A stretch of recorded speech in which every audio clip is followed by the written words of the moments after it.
Caitlin Clark out for the remainder of the 2025 season, something we all think we knew was coming after what Stephanie White said earlier today. We couldn't be too sure until we see it for ourselves. And with this announcement from the GOAT's mouth herself, Caitlin Clark won't be returning this season. Caitlin Clark just slammed the brakes on the entire 2025 season, and the internet is melting down faster than a busted washing machine on turbo cycle. One statement from her and suddenly fans are debating whether to cry, riot, or start stitching together conspiracy theories involving Gatorade sponsorships and Mercury in retrograde.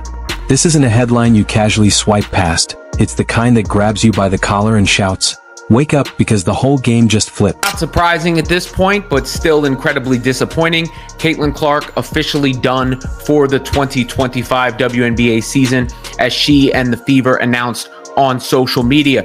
The Fever and Clark saying that she tried to get back on the floor. It appears that she just ran out of time, not able to get enough confidence back in her body as the season wraps up and the playoffs are likely about to begin for Indiana. I mean, it's a gut punch that basically encompasses an entire season. So here we are, staring down the possibility that Caitlin Clark's basketball fairy tale just slammed into an ending no one saw coming.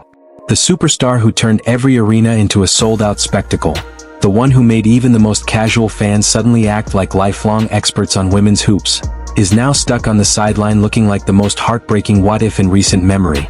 And let's be real, the whispers are already getting louder. Is this the end? Could a single injury wipe out all the hype, the records, the viral clips, the ESPN worship sessions, and leave her stamped with the cruelest label in sports? A one-season wonder? A statement saying this: "I had hoped to share a better update, but I will not be returning to play this season. I spent hours in the gym every day with the singular goal of getting back out there. Disappointed isn't a big enough word to describe how I am feeling. I want to thank everyone who had my back through all the uncertainty. This has been incredibly frustrating, but even in the bad, there is good. The way the fans continue to show up for me and for the Fever brought me so much joy and important perspective. I am so proud of how this team has only gotten stronger through adversity this year. Now it's time to close out the season and claim our spot in the play." Because let's be honest, the sports world has the attention span of a goldfish. One minute you're the golden child of basketball, the next you're a trivia line people toss around while arguing whether the 2026 rookie is the next big thing. Clark delivered a monster season, the kind that looked like the launch pad to unquestioned superstardom. And now she's staring at a medical chart grim enough to make even the most hopeful fans start Googling tragic comeback stories. It's ruthless. Sports doesn't care how many jerseys you sold, how many records you broke, or how many kids taped your poster to their bedroom wall. The game has one requirement: show up again and again. And right now, Clark can't, and that's the coldest part of all. Fever have lost so many players to injury, but obviously none bigger than Clark. And there was such a wait for this second season after her magnificent rookie season. And then, you know, the anticipation of her possibly coming back, only for that not to happen, takes a lot of air out of the room, obviously takes a lot of energy out of the fans, and is a devastating blow for not just the Fever and the WNBA, but the good news is her career is not over. But you know, it's a tough blow when it all comes crashing down like that. And you know, ever since Stephanie White's, and right now, Caitlin Clark isn't showing up on the court. She's showing up behind a microphone, delivering carefully polished statements that feel a lot more like PR triage than confidence. The vibe isn't "I'll be back stronger than ever." It's giving "please don't forget about me while I disappear into rehab purgatory." All right, so now, I don't know who asked the question. The young lady, shout out to you. She said, "Hey, are you guys gonna make an announcement?" Like that, like, I appreciate you at least. You didn't say it as blunt as I would have, but you said it. You asked the question. Hey, because now she's saying, yeah, you know, the plan on this West Coast trip was to evaluate. How you gonna evaluate her if she never had contact? What's the evaluation? She's been able to shoot jump shots. She's been able to run up and down the court by herself with nobody touching her. What was there to evaluate? Now you're pushing it through the weekend, leading us on, having us dangling in the air. And of course, the trolls are having the time of their lives. The same people who couldn't even spell her name last season are now acting like orthopedic surgeons with Wi-Fi. They're already declaring her finished, comparing her to Greg Oden, turning her into the cautionary tale of women's basketball before she even cashes her second check. It's ruthless, but that's the internet. If you're not performing, you're not a star, you're content. Some athletes snap back like they're built out of rubber bands. Others crumble like a stale cookie. And right now, nobody knows which side of that line Clark is going to end up on.